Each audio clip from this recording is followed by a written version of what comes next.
नहीं हम में कोई अनबन नहीं है, नहीं हम में कोई अनबन नहीं है, बस इतना है कि अब पहले समन नहीं है। मैं खुद को सुलझा रहा हूँ, मैं खुद को सुलझा रहा हूँ, तुम्हें लेके कोई उलझन नहीं है। इस शेर के साथ आज का दिन शुरू करता हूँ मैं। प्यारे बच्चों, आप जानते हो कि अंतःस्रावी ग्रंथि ये हमारा टॉपिक चल रहा है और अंतःस्रावी ग्रंथि यानी कि एंडोक्राइन ग्लैंड्स के अंदर हम लोग पढ़ने वाले हैं आज थायराइड ग्लैंड। थायराइड ग्रंथि का जो ये टॉपिक है ये बहुत ही महत्वपूर्ण है। कई बार एग्ज़ाम में आ चुका है और एग्ज़ाम में आए ना आए ज़िंदगी में ज़रूर आएगा। ऐसा होगा कि आप कभी न कभी ज़िंदगी में आपके परिवार में किसी महिला किसी पुरुष को बात करते हुए सुनोगे कि उसको थायराइड हो गया है। अब थायराइड तो एक ग्लैंड है, वो तो सबके अंदर है, पर या तो वो ज़्यादा काम कर रही है या फिर वो कम काम कर रही है। दोनों ही सूरत में हम लोग उसको परेशानी मानते हैं और ये एक प्रकार का डिसऑर्डर है और इसीलिए कह दिया जाता है कि उसको थायराइड है। मूलतः ऐसी टैबलेट दी जाती है ताकि यह ग्रंथि अपने व्यवस्था में काम करे, सही ढंग से काम करे। मैंने आपको पहले भी बताया कि जो श्वास नली का ट्रैकिया पार्ट है, एडम्स एप्पल के नीचे की तरफ तितली के आकार की एक ग्रंथि है, जो मैंने यहाँ डायग्राम बना रखा है। पैराथायराइड इसी ग्रंथि का भाग है और थायराइड जो कि काफ़ी बड़ी ग्रंथि है। प्यारे बच्चों, यह मुख्य रूप से 3 हार्मोन छोड़ती है, T3, T4 और कैल्सिटोनिन। तो आपके सामने है T3, T4 और कैल्सिटोनिन। क्या काम करती है प्यारे बच्चों? इसके ये जो हार्मोन है T3, T4 वाले, ये हार्मोन BMR कंट्रोल करते हैं। BMR क्या होता है? बेसल मेटाबॉलिक रेट, यानी कि हमारे शरीर में जो हम भोजन खाते हैं वो भोजन जटिल अणुओं से पहले टूट करके सरल अणु बनता है। ग्लूकोज पहले टूटेगा, या मैं कहूँ कि भाई पॉलीसेकेराइड पहले टूट करके मोनोसेकेराइड बनते हैं और इजी अणु बनते हैं। प्रोटीन है वो टूट करके अमीनो अम्ल बनते हैं। वसा टूटती है और वो सरल अणुओं में टूट जाती है। तो ये जितने भी भोजन के पदार्थ है जो हम खाते हैं वो पहले तो टूटते हैं और वो सरल होकर के ब्लड में घूमते रहते हैं, खून में घूमते हैं। बाद में ये हर कोशिका तक जाते हैं। कोशिका इन सरल अणुओं को लेती है, फिर से जोड़ती है और जोड़ने के बाद में फिर से जटिल अणु बना देती है और फलस्वरूप हमारे ग्लाइकोजन, प्रोटीन, वसा आदि बॉडी में स्टोर होते हैं।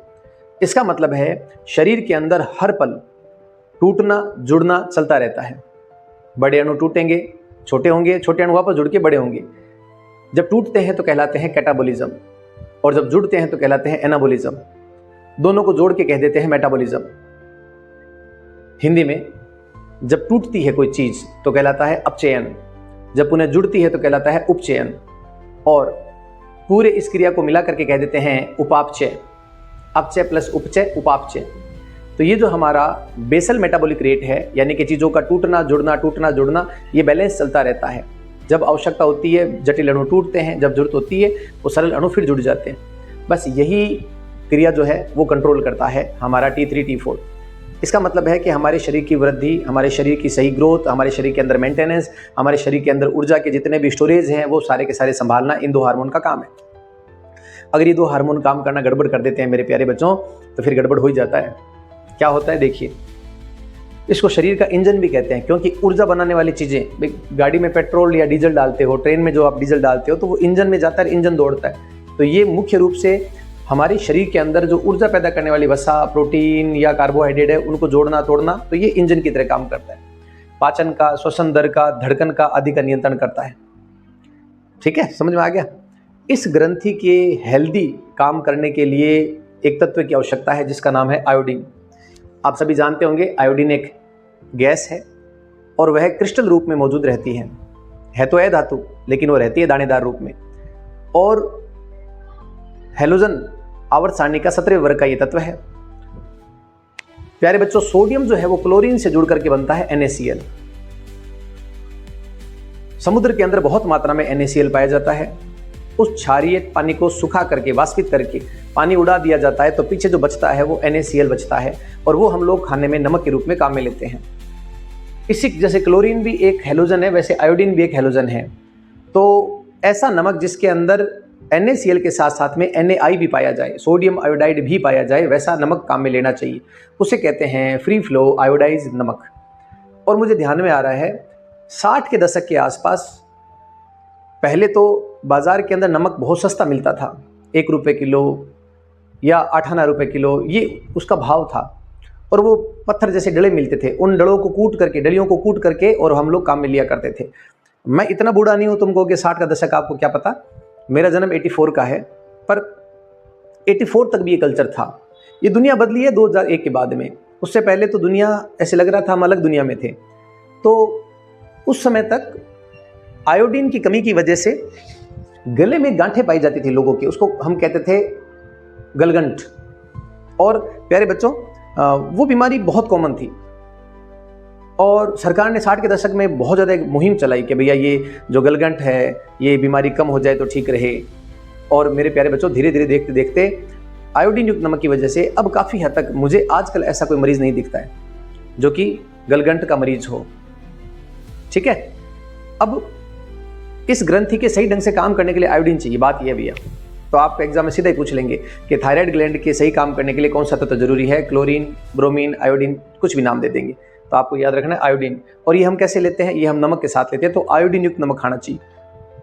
अब देखो यहाँ पे एक हार्मोन और लिखा है कैल्सिटोनिन। ये क्या काम करता है, ये पैराथार्मोन के विपरीत काम करता है।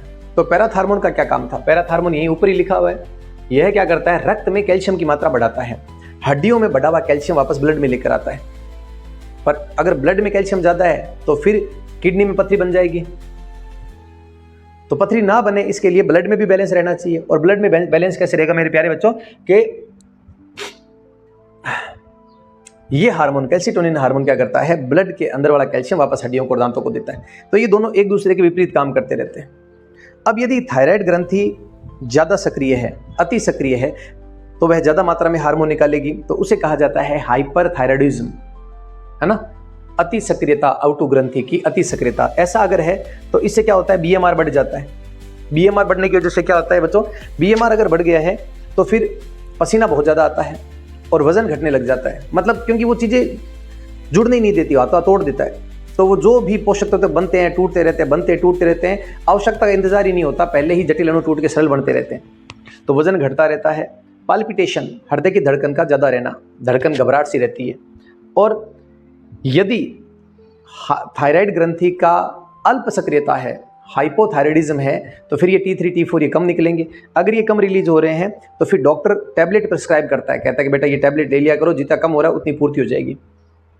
तो बीएमआर डिक्रीज रहेगी, तो इससे एनर्जी की कमी रहेगी, कमजोरी रहेगी और वजन बढ़ेगा। क्यों, क्योंकि फिर जो भी मेटाबॉलिक रेट है वो इतनी धीमी हो जाएगी कि वो इकट्ठा हो गया है, वो वापस डिकम्पोज नहीं हो रहा है, टूट नहीं रहा है। इसकी वजह से अचानक से जैसे वजन ज़्यादा है, वजन ज़्यादा हो गया, बैठे बैठे ठंड लग करके पसीना आ रहा है, बहुत ज़्यादा ठंड लगने लग जाती है व्यक्ति को। तो ये मैंने ऐसा देखा है कि महिलाओं में 1 या 2 डिलीवरी के बाद में ऐसी दिक्कतें आती है। क्योंकि होता क्या है बच्चों के, गर्भावस्था खुद एक हार्मोनों की दुनिया है। गर्भावस्था में बहुत सारे हार्मोन काम करते हैं। अब ऐसी कंडीशन के अंदर जो कई सारी ग्रंथियां डिस्टर्ब हो जाती है, तो गर्भावस्था निकलने के बाद में थायराइड ग्लैंड जो है ना वो वापस अपनी सही जगह पे, मतलब सेट नहीं हो पाते हैं उसका पूरा रेगुलेशन। और महिलाओं में आमतौर पे गर्भावस्था के बाद में थायराइड ग्रंथि गड़बड़ हो ही जाती है। सब में तो नहीं, लेकिन अगर हाँ जिसके पुष्ट पारिवारिक ये चल रहा है किसी महिला में, तो उसके बच्चों में ये संभावना रहती है। अब प्यारे बच्चों, अगर थायराइड ग्रंथि बहुत ही ज़्यादा गड़बड़ हो गई है, तो अगर बच्चों में ये समस्या है तो उसको कहते हैं क्रिटिनिज्म, और अगर वयस्क में है तो उसको कहा जाता है मैक्सिडिमा। ये 2 बीमारियां थायराइड ग्रंथि से जुड़ी हुई बीमारियां हैं। जब थायराइड ग्रंथि डिस्टर्ब हो जाती है, उसके हार्मोन प्रॉपर काम नहीं करते हैं, और दोनों ही बहुत घातक है। मतलब लक्षण तो यही रहते हैं क्रिटिनिज्म और मैक्सिडिमा के, परंतु हाँ ये बहुत ही ज़्यादा चिंताजनक स्थिति रहती है। और ऐसे व्यक्ति आमतौर पे कई सालों तक, क्योंकि ये क्रोनिक डिजीज़ है, ऐसा नहीं है कि भाई आज हुई कल मर गए ना, लंबा चलते हैं, पर बहुत ही ज़्यादा समस्या के साथ में जूझते हुए आगे बढ़ते रहते हैं।